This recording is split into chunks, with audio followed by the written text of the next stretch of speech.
Well, good afternoon, good morning, or good evening, depending on where you are in this world, and welcome to today's webinar. I'm Charlene O'Hanlon. I'm the moderator for today's event, and I welcome you. Today's event is going to be a really good one. We have first of all, we have cameras, which is not something we always do, but we have a great topic on tap and a great speaker. But before we get started, I would like to go over just a few housekeeping items. First of all, today's event is being recorded, so if you miss any or all of the event, you will be receiving a link in an email post-event that you can access the webinar on demand. And we are taking questions from the audience, so at any time during the webinar, if you have a question, just use that control panel, type in your question, and we'll take probably about 15 minutes or so before the end of the webinar to go over the audience questions. Okay, with that, I'd like to kick off today's webinar, which is Building DevOps in the Enterprise, Balancing Centralized and Decentralized Teams. Our speaker today is Jonah Kowall, who's VP of Market Development and Insights at AppDynamics. Hi, Jonah, how are you? I'm well. How are you doing, Charlene? Doing great, thanks. I'm going to go ahead and take myself off speaker and off camera and let you just dive right into your presentation. Sounds great. Thanks for the intro. Hi, everyone. Thanks for joining me today. I'm looking forward to sharing some of my insights, the things that I've observed over the years. A little bit about myself. I'm a VP at AppDynamics. I work in corporate strategy, and I do a lot of different things, including running our tech partnerships and building some new products with partners. But in the past, I've actually worked in the enterprise, and I've even consulted a lot for the enterprise when I was an analyst at Gartner, specializing in IT operations management. So I've kind of seen everything, and I'm always learning new things from our customers that I speak to very regularly. But as I dig in, I've got to share a little bit of legalese with you, unfortunately. And then we'll kind of dive right in. So there's a couple of polarizing topics in this presentation.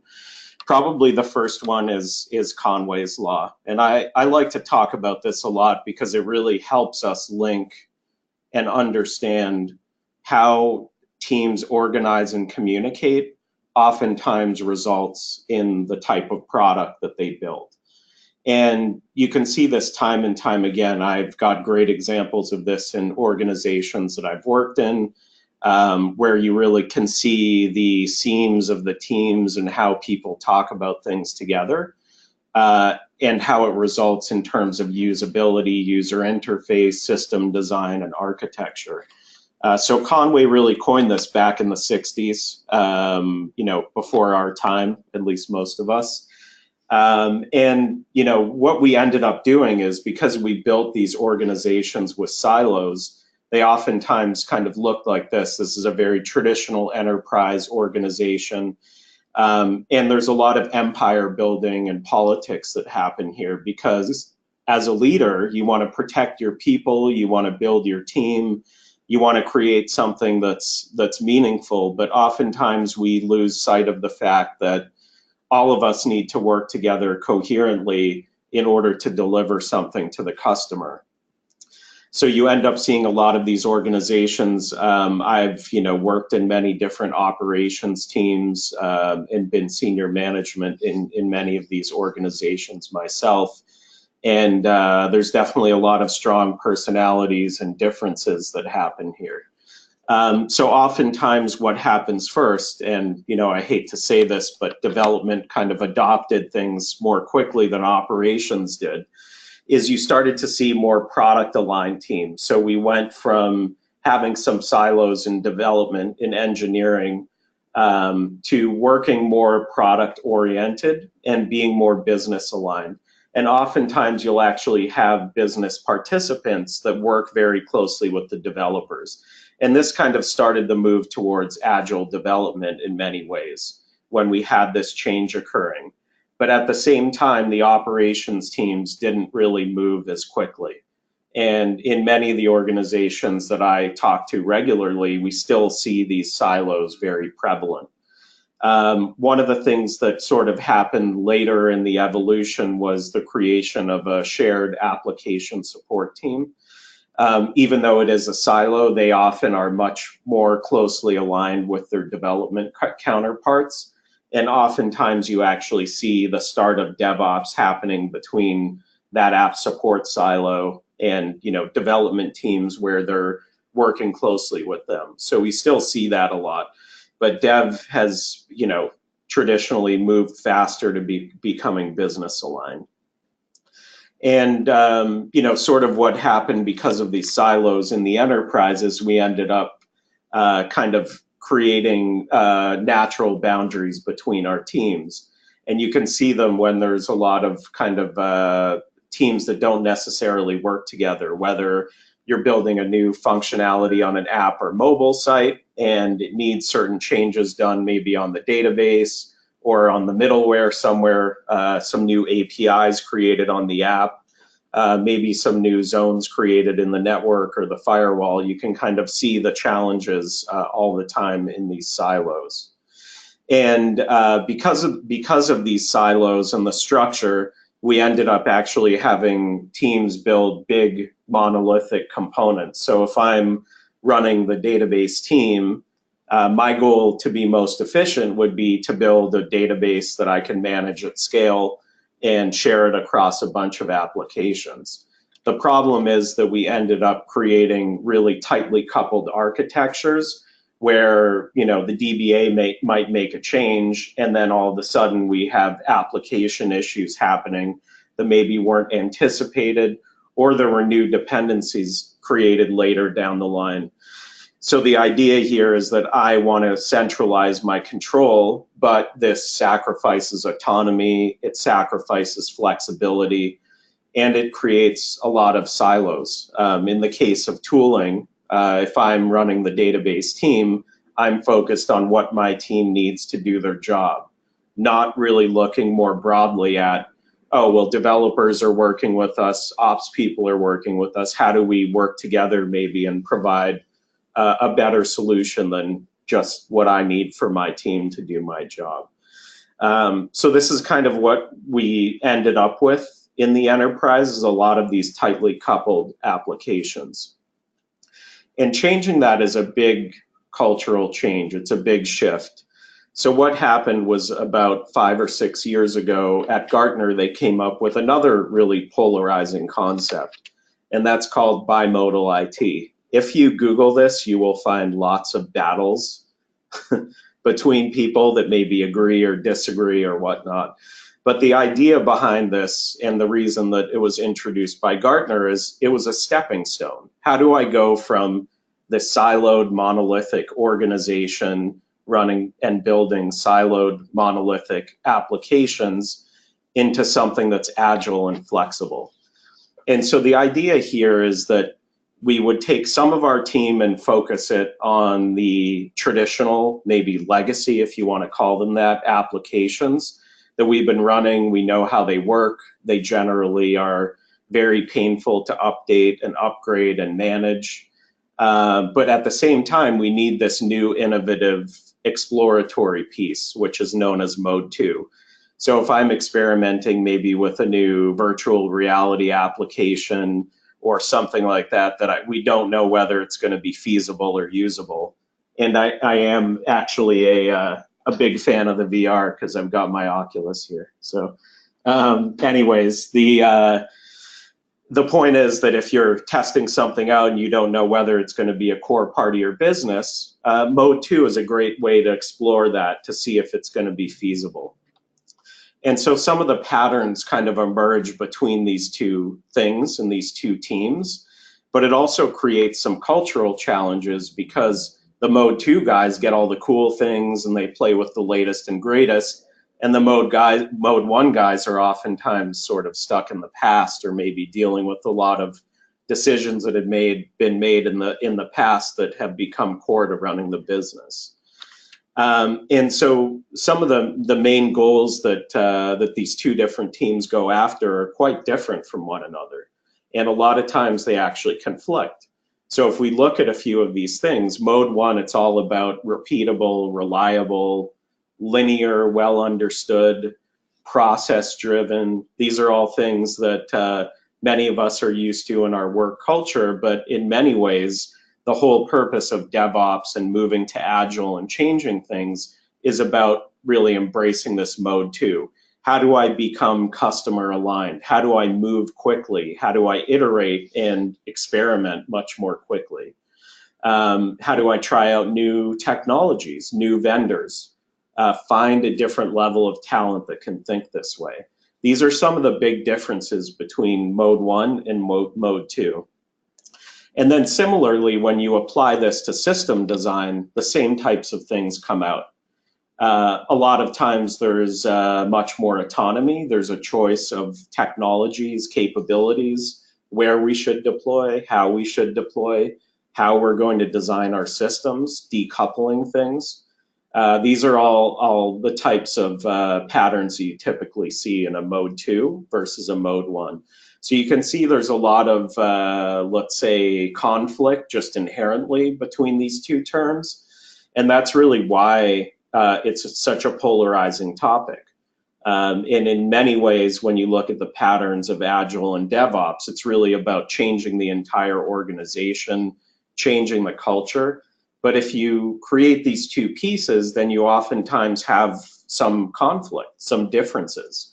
If I look at something like IDLE, that's a very structured philosophy, it's extremely different than being able to deploy as soon as you check in code and release continuously.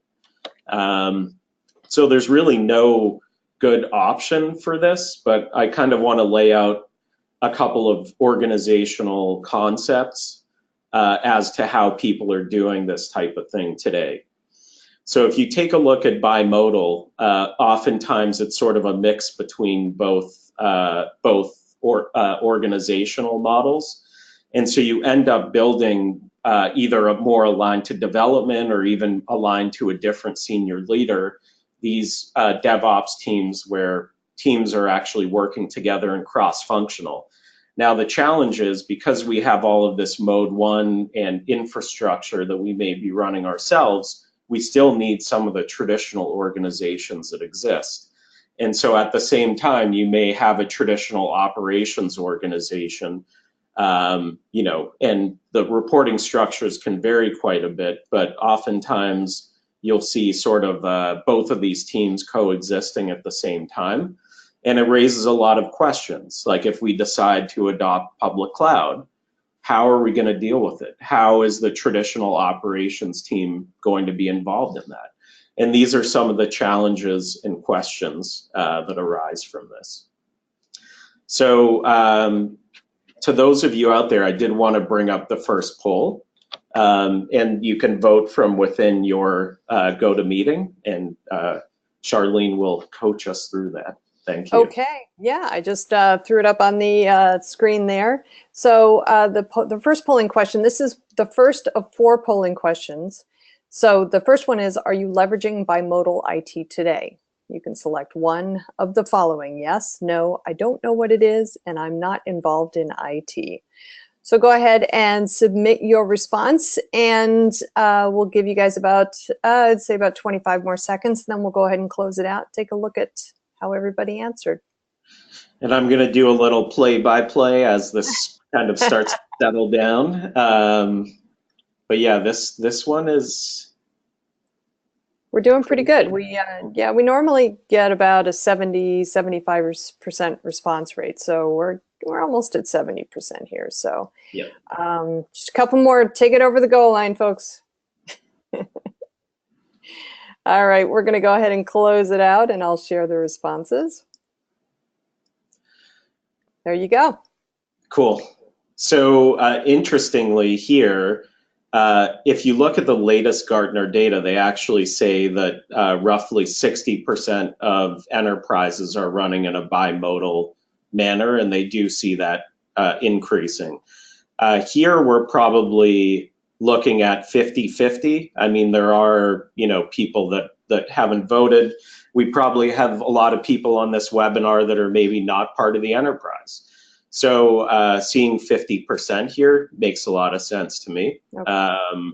But I think this is constantly evolving, and it kind of depends on the history of your company and your organization. So All right. let's hop back to the slides here. Okay, great. I'll go ahead and hide these. Cool, thank you.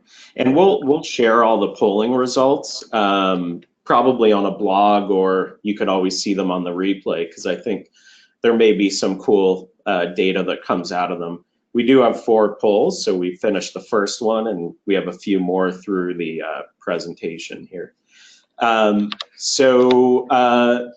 Some of the other things that happen are really breaking down applications that are monolithic and complex. And so when you look at the traditional kind of 3-tier front end, middle tier, back end database, they're very tightly coupled, as we can see here. They're stacked together. And a lot of times people will start to create some basic APIs, or maybe they implement it in an older style SOA foundation to help break those apart. But a lot of times these macro services end up becoming big chunks of the application that are exposed by an API, but they're very tightly coupled. And so most organizations start moving, they call it microservices, but in reality, they actually move to mini services. And what mini services are is it's basically breaking up larger application chunks and wrapping something in an API. And it doesn't necessarily mean that you've moved the data local with the service. So you may end up with a big Oracle database or some other traditional database where all of these services are interacting with that central repository. That's what Gartner calls, and I would agree with, a mini service. And this helps us increase our agility. We can start to release things a bit more independently. We can change APIs as we go. There's a lot of flexibility that this gives us. For organizations that really need scale and performance, or maybe need to adopt new cloud patterns, that's where microservices come into play. And these are very small, fine-grained features of an application. The data is co-located with the service, meaning they're tightly coupled with their own instance of the data. And therefore, you can update the data, change the data as you will, essentially, because there's no dependencies between the microservices. And really, this enables you to scale much better, but it creates a lot of complexity in things like data management. So there are definitely plenty of challenges that come with microservices. But the goal of microservices is typically web scale, and less so about just increasing agility, because we can do that with APIs and interoperability. So most organizations in the enterprise that I speak to call everything on this bottom piece here microservices, but in reality, most of them are in fact implementing mini services, and a few are definitely implementing microservices as well. So what we kind of see is that central IT is starting to catch up with the latest and greatest, especially when we start looking at these web scale or microservices architectures. And so the evolution of this and what we kind of see in, I would say, leading organizations in general is a bit of a different type of organizational structure. And what you see here is kind of the evolution of that IT operations team. And now we've created a shared services organization. So this team is fully cross-functional across all of our products and teams, and they provide a shared service. So this could be things like SRE, site reliability engineering. How do I improve engineering in a repeatable manner to help us scale? A platform team, they may do things like building your private or public cloud, managing those services, really creating something that's scalable.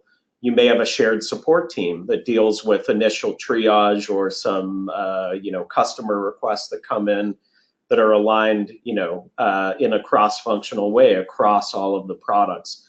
They may own, some of these teams may own the overall user experience. because if we have a bunch of different product teams, but we're delivering a unified product, someone has to own that user experience, the customer experience. So oftentimes there are teams there that may own those pieces, and there's a lot of examples of that. But the idea here is that these are repeatable, reusable components across all of the different product teams. And yet another way to look at this in terms of the evolution of IT operations is kind of anything that's sort of on the outer edge of the architecture is handled by these platform teams. So it could be things like API gateways, authentication gateways, things like telemetry and monitoring, which of course I'll get into because it's my favorite topic. May be handled by a shared team. This doesn't prevent these smaller teams from making decisions, but they kind of have to live with the decision. So if I decide on my microservices team, or what I call a product engineering team, that I want to build my own API gateway because there are certain things that I need in the API gateway that my central team doesn't provide me, I could run it on my own, but I would be taking on the burden of running that and managing that separate from the platform team. So it can create issues because everyone does have autonomy. You could, in theory, build your own, but there are definitely some conflicts that present themselves this way. And so the interesting thing that as we kind of move towards these platform teams is kind of the evolution of titles and what people believe they do. So we can look back in the day, we're talking 10 years ago or more, people were in IT operations. They typically managed infrastructure that was in a data center somewhere or co-location. They adopted things like IDLE in terms of a methodology for operations, and they used PCs. That's what people did. And then as things kind of got a bit more cross-functional and aligned and agile, we saw DevOps and Agile take off. And people were much more focused on the application than on the infrastructure that it ran on, operated in a very agile manner, and typically used a Mac or something like that. And now we kind of have this new role, and there's some great books and research. I'm sure there's a lot of great content, even on DevOps.com, on this new-ish phenomenon that came from Google. And the SRE is much more of a specialized engineer that focuses on automation. If I can spend 70% of my time building software instead of just keeping the lights on, I can create a scalable operating model. And that's the idea behind SRE, is really focusing on that. Naturally, it's an agile type of approach, incremental improvement, continuous release. And these guys typically run on Linux along with most of the applications that they manage out there. So it's interesting to see both the reality of as people change their titles or people just changing titles and still doing the old things. So we'll kind of pay attention to that. But my second polling question to you is really about your organization and the way that you title people in your company or maybe in your team. And you can pick more than one here. So the idea is, do you believe that you operate in a traditional enterprise, product-oriented development, bimodal, DevOps, or it's a complete mess? So we'll give you guys a little bit here to answer this one. Sorry, Charlene, did you want to try? Sorry. I just said, I hope nobody answers the last one. It's a complete mess. We've already got a few of those. Yeah, so. Well, I guess there's no such thing as work nirvana then. All right, I do want to remind the audience that as you are making your selections with this polling question, this is the second of 4 polls. And also, if you have a question, that anytime during the event, go ahead and use the control panel. Jonah's brought up some really great points so far, so I'm sure we're going to have some really interesting conversations and questions near the end of the presentation, but go ahead and get your question in if you have one. Okay, I'm going to go ahead and close out the poll now and share the results, and it looks like we've got the majority of people who are in either traditional enterprise or product-oriented development. That's really interesting to me. I guess they could be one and the same, but it's I don't know. Those results kind of I don't know if they jive with what you've seen and you've heard in the wild, if well. Yeah, definitely. I mean, I would say that there's still a lot of change occurring and people are shifting between teams. So we definitely see a lot of traditional enterprises in my conversation, but at the same time, people are really trying to move to more agile, more continuous release type processes. And that really requires a different skill set, a different culture. So I'm not too surprised by this. The one thing that did surprise me was how many people are dealing with a complete mess. But, yes, I'm very sorry for those people. Well, hopefully they're in evolution and not in just despair. Yeah. Great. Well, I'm going to go ahead and hide these results and let you forge forward. Okay. Definitely. Thank you. So I did want to touch a little bit on tools because it's one of my favorite topics, and I work for a company that sells tools, but I'm definitely not going to make it too pitchy. Just kind of reiterating Conway's law, because of these silos and these different teams, the tools also follow those silos.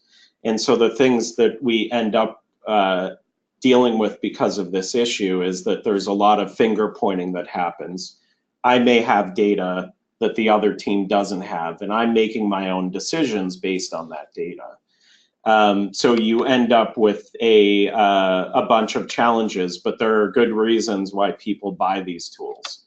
Now, the enterprise in general would like to get the big picture so that they can show to their senior leaders, this is what I'm doing. These are my metrics. This is how my organization is performing. But because they need that bigger picture view, they're more complex to stand up because they're bigger to bite off and implement. And they require a lot of different technologies. If you look across all of these teams in a large enterprise, there's one of everything. And we would have to support all of those. It's a big challenge. And then when you start to get into the individual features, a lot of these bigger picture tools are designed to point out where the problem is, but not allow you to go all the way deep to actually solve it. And the reason why is because when you look at these silos, like let's say I were looking at an end-to-end view of an application, and I determined that there was a piece of it that was running slowly, am I going to have all of the tooling to, let's say, go down to the network level and do the analysis that you need specifically? Probably not, because the network team has tools that they're very comfortable with, that they can do that root cause analysis with faster. The other thing is similar to that big picture view, SLAs are very important in shared organizations. Because you have to report back to your business stakeholders, which is definitely different when you start getting into these smaller teams. Adoption is a big challenge. This is one I see all the time. If a central organization buys a tool, getting the word out there, getting people to implement it and use it is a big marketing exercise. So it's pretty difficult. And it's also difficult because everything is cross-functional. So there's a lot of kind of challenges that come with the enterprise. And when you start looking at the smaller picture tools, like if I just were to buy one tool to deal with a part of my application, A lot of the infrastructure or shared services or maybe platform services become someone else's problem. So if you're using a public cloud, for example, most of that stuff off to the side is going to be your public cloud provider's problem, not yours. So if you start seeing performance issues or you don't think you're getting the right SLAs met, that's something you have to talk to your cloud provider about, for example. And so these tools that focus on just a piece of it are much more aligned to, let's say, DevOps, for example. And so there's sort of a different mentality for these tools specifically.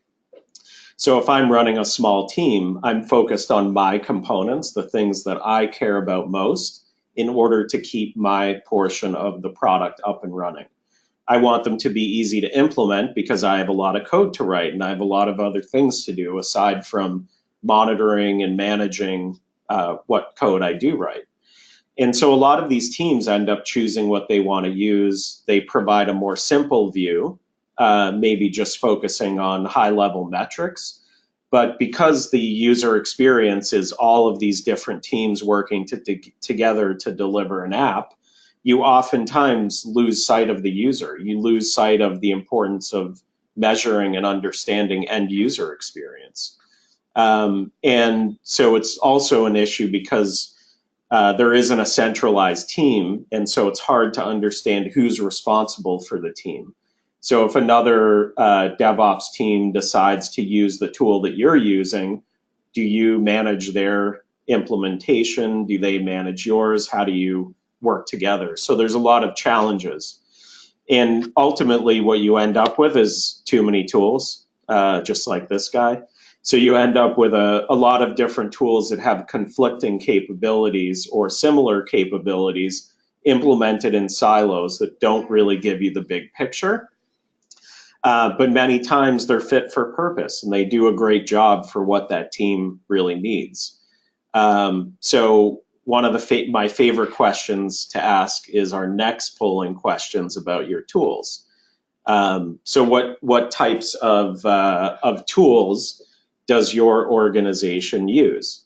Is it a traditional enterprise tooling, mostly focused on infrastructure? Some vendor name examples in there. Second would be gaining a lot of popularity as open source. This could even be older stuff like Nagios, but more modern stuff like Prometheus, Elasticsearch Stack, commercial APM tools like what AppDynamics does and some of our competitors, log management. So these would be folks like Splunk and Sumo Logic are some really popular ones out there. And then there's a lot of time series tools out there as well, a couple of leading ones listed there. So pick as many as you want. I'm sure you use more than one of these. So Charlene, anything to add? Yeah, I think we've got a pretty decent, voting is happening at a pretty decent clip here.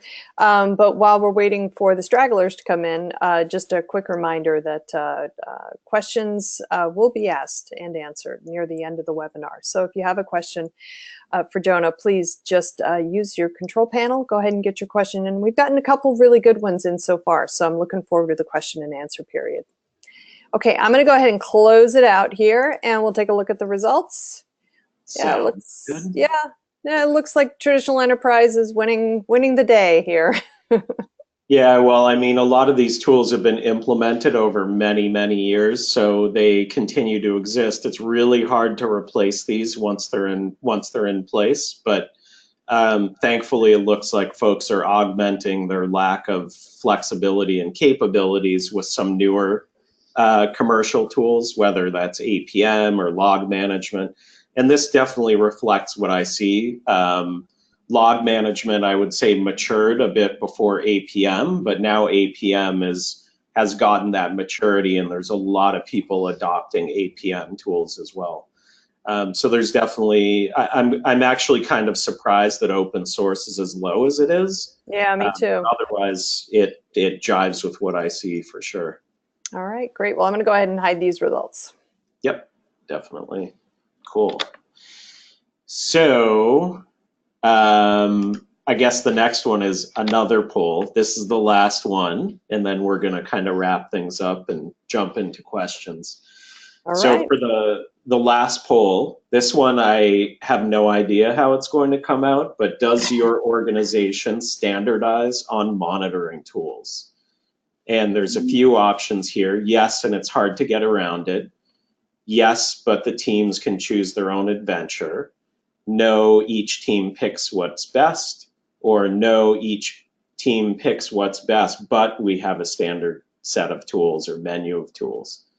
And then number 5 is Wild West. It's a complete mess again.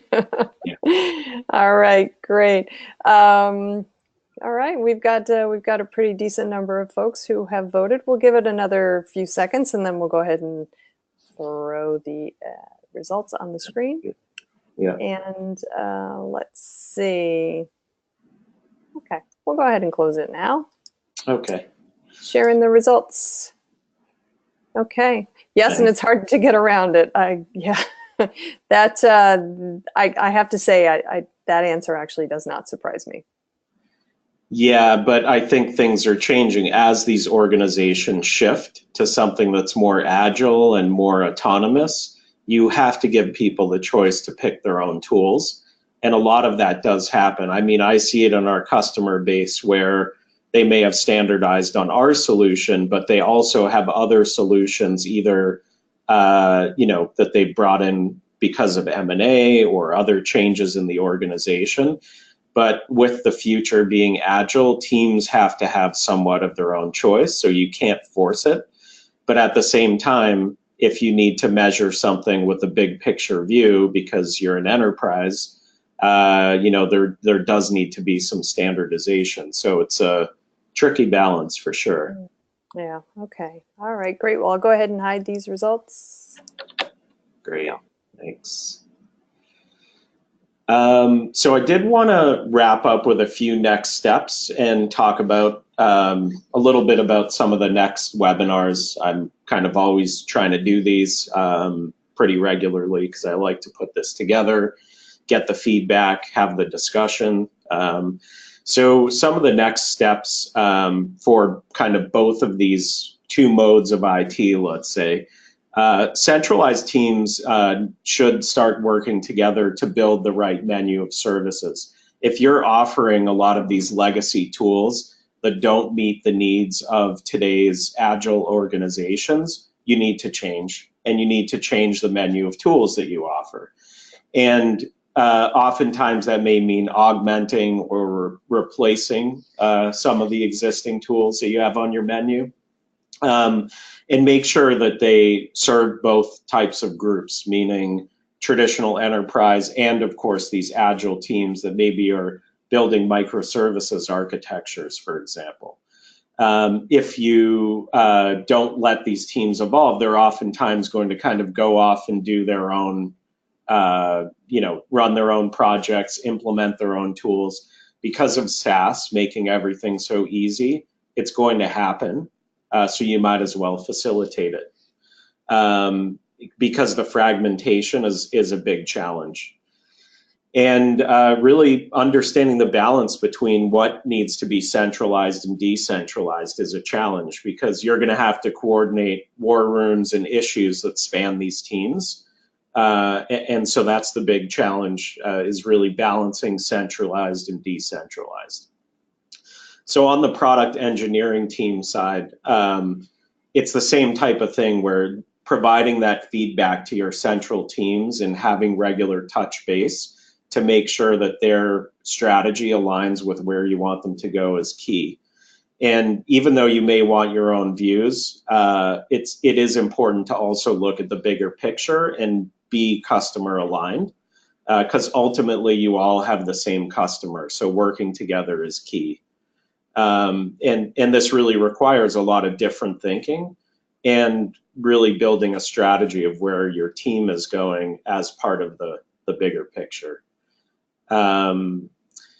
So I did want to touch on, we do run webinars pretty regularly. I try to kind of do one a quarter or so. One of the things that I wanted to focus on next, and I've been doing quite a bit of research in this space, is really understanding how to gather and share and decide on what KPIs and metrics are key. As we know in DevOps, it's all about continuous improvement. And if you don't measure and improve and standardize on what you're measuring and what is important, it's a big challenge. So I'm looking forward to putting this together over the next few months and doing another webinar on this topic. And with that, I'm going to open it up for questions. All right, great. As I said, we have gotten a couple really good questions in so far, but there is time. If you do have a question for Jonah, just go ahead and use that control panel, get your question in, and hopefully we'll have enough time before the end of the presentation to go through all those questions. Our first question is from Shri Krishna, and I apologize if I misspelled the name, or mispronounced, I should say. What is the general approach for DevOps? Teams should first become agile and then operation teams join the dev team to become DevOps? Is that the idea? Usually the thing that I've seen in the past is most teams will start to implement like a continuous integration first, meaning how do I improve the quality? How do I iterate more quickly just in my development process? And then you may see them start to adopt things like either continuous release or trying to do things even faster than CI. And so it becomes very dev-centric. But as soon as you start incorporating the release and trying to make things happen faster to production, it's almost a natural extension that you're going to bring that operations team in order to do that and work coherently together. So a lot of times that first step of actually working with operations is sometimes borrowing someone that you work closely with, maybe in the application support team that's doing your releases, bring them over, start to work closely with them as an embedded member, and that's how you can kind of foster that relationship and start going down that path. That's what I've seen work well in the past. All right, great. Next question is from Scott. Can APM tools facilitate monitoring orchestrated container environments such as Kubernetes or Docker? Yeah, definitely. I mean, I would say that there's a lot of specialized commercial tools and obviously great open source tools that can do that. But the challenge is they tend to stop at the container. So you end up getting a real infrastructure centric view of containers, orchestration, and typically cloud infrastructure. So with APM, they may not be as good at the bottom part of the monitoring, but they do it good enough, and really focusing on user experience and performance at that level is going to be a better key performance indicator that you may have a problem below the application layer. So the short answer is yes, but there are probably better tools that do it individually without the app layer. All right, great. Our next question is from Sagar, I believe, S-A-G-A-R, thank you. I am starting to see the DevOps coach role become more popular. Have you seen it, and what does that role mean to you? Yeah, so I mean, I would say that it started out in the terminology that I heard earliest would be agile coach, and these were actually people that coach people through agile transformation.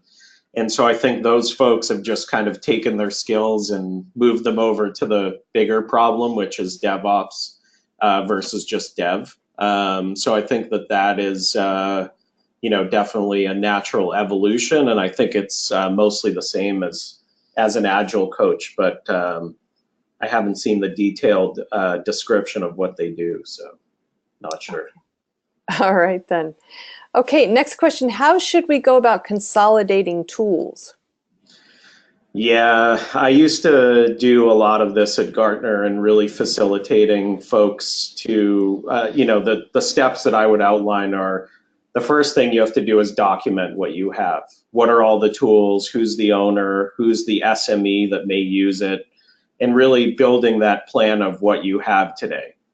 And then at the same time, you would build an end state of, this is what we would like to do. There are some things that we don't have today that we want to have at the end. And then there are some things we have today that we want to get rid of. And there could be reasons like cost or complexity that you want to get rid of them.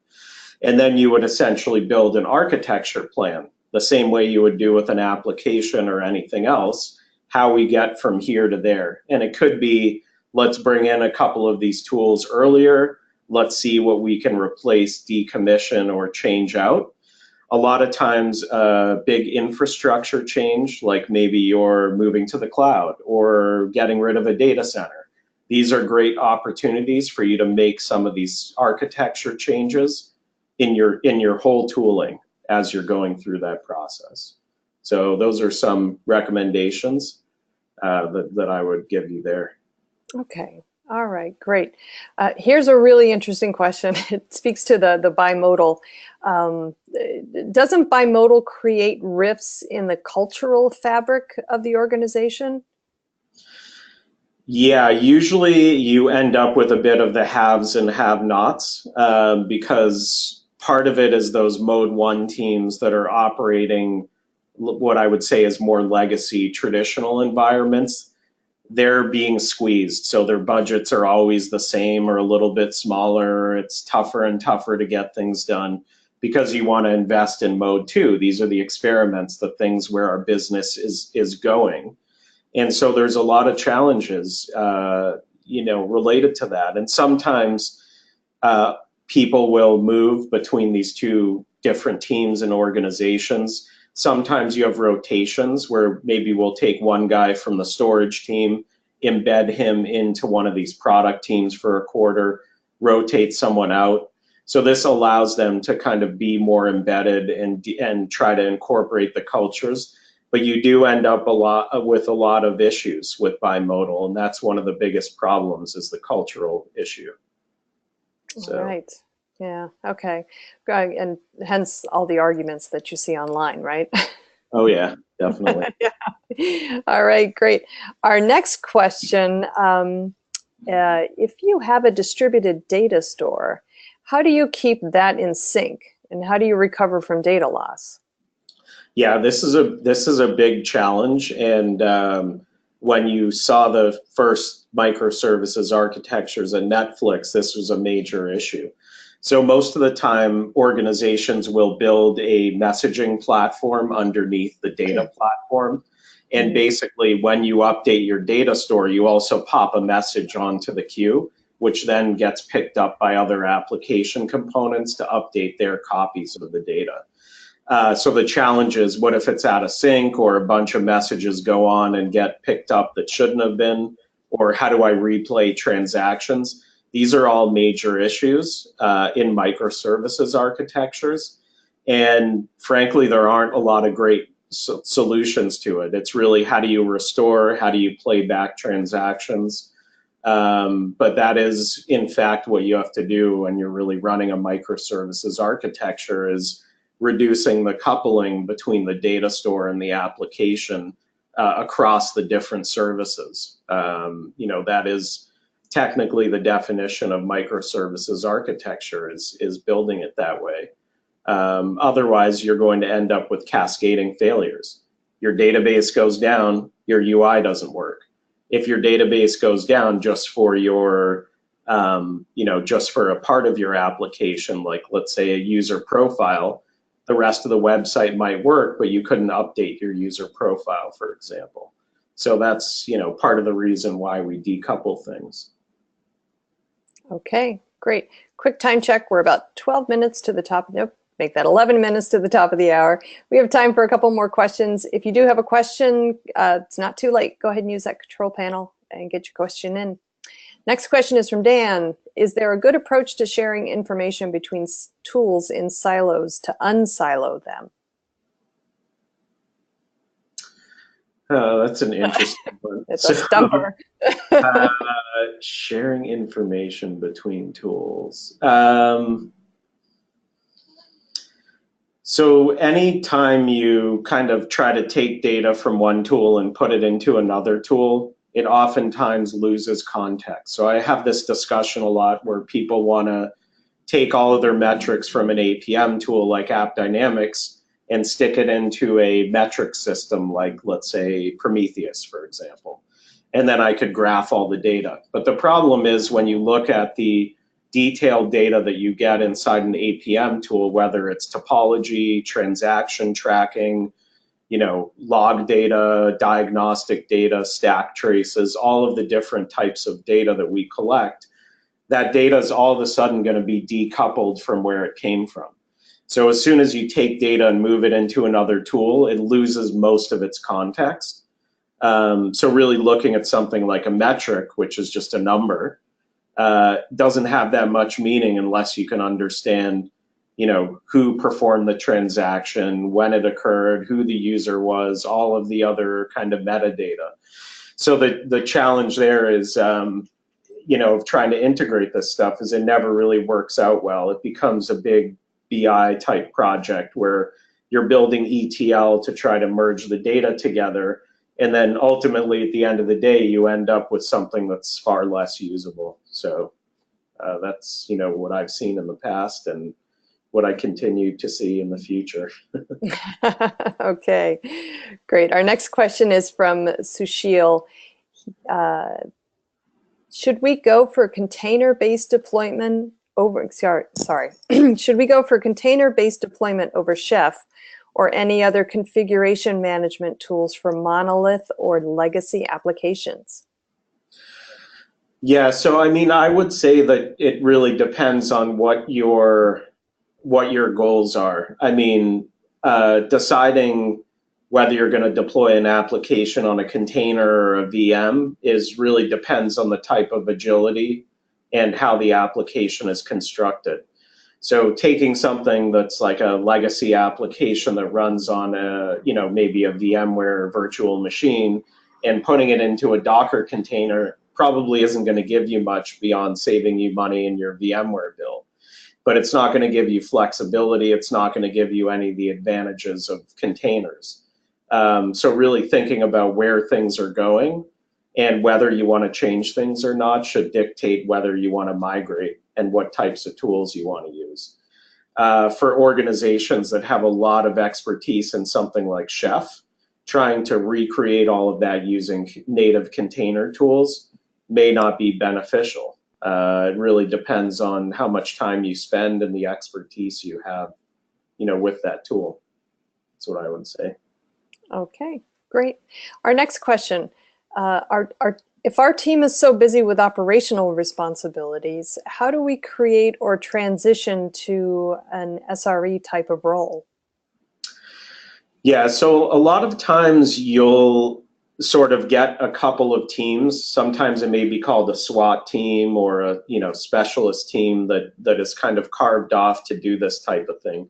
Maybe you have a big organization where you can take a couple of really talented engineers that maybe are getting sick of what they're doing and need a new challenge and say, we want you to automate a lot of the work that we do. And the goal is you can easily kind of justify this in terms of an ROI.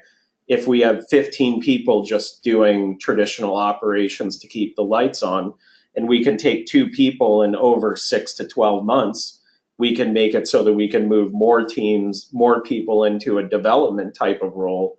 As long as you have the right type of skills where your operations engineers can write software, then it should work out well and you can build the ROI around that. The challenge is if you don't have the right people, which is often the case, the people that do operations may not be able to write any code.